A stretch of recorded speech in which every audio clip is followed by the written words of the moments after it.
Hi, நம்ம இப்போ எங்கே வந்திருக்கோம்னா ஆனமலையில் இருக்கிற மகாத்மா காந்தி ஆசிரமம் வந்திருக்குங்க. எதுக்காக அப்படின்னா 3 நாள் இங்கே மாநாடு நடக்குது. என்ன மாநாடுனா இயற்கை விவசாயத்தை பற்றியும் இயற்கை வாழ்வியலை பற்றியும் ஆன்மீகம் சமூக சிந்தனை செயல்பாடுகளை பற்றியும் மாநாடு நடக்குதுங்க.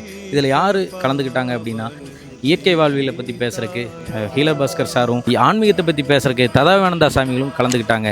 இந்த உரையில் இவ்வளவு விஷயங்கள் இருக்குதா அப்படின்னு தெரிஞ்சுக்கிற அளவுக்கு நம்மளுக்கு போதும் போதும் சொல்கிற அளவுக்கு நிறைய விஷயங்களை அவங்களுக்கு சொல்லி கொடுத்தாங்க. அந்த உரை முடிஞ்ச பிறகு ஒரு நல்ல மதிய உணவு நம்மளுக்கு கிடச்சிதுங்க. என்ன உணவுனா களியும் பட்டை அரிசி சாப்பாடும் அவ்வளோ அழகான ஒரு சாம்பார் ரசம் டேஸ்ட்டாக அவ்வளோ சூப்பராக பண்ணி கொடுத்துருந்தாங்க. இவ்வளோ ஒரு இயற்கையான ஒரு எந்த கலப்படம் இல்லாத உணவை சாப்பிட்றப்ப நம்மளுக்கே இந்த மாதிரி சாப்பிடணுங்கிறதுல தோணுதுங்க.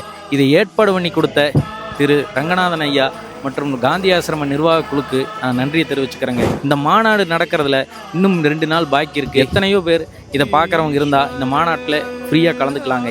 இதுக்கு எந்த கட்டணம் வசூலிக்கிறது இல்லை. இது கலந்துக்கிட்டு நம்மளுக்குன்னு ஒரு இன்ஸ்பிரேஷனான ஒரு விஷயத்தை நம்ம வளர்த்திக்க முடியுங்க. இதெல்லாம் நீங்கள் தெரிஞ்சுக்குவீங்க நான் நம்புகிறேன். கண்டிப்பாக நீங்கள் எல்லாரும் வாங்க.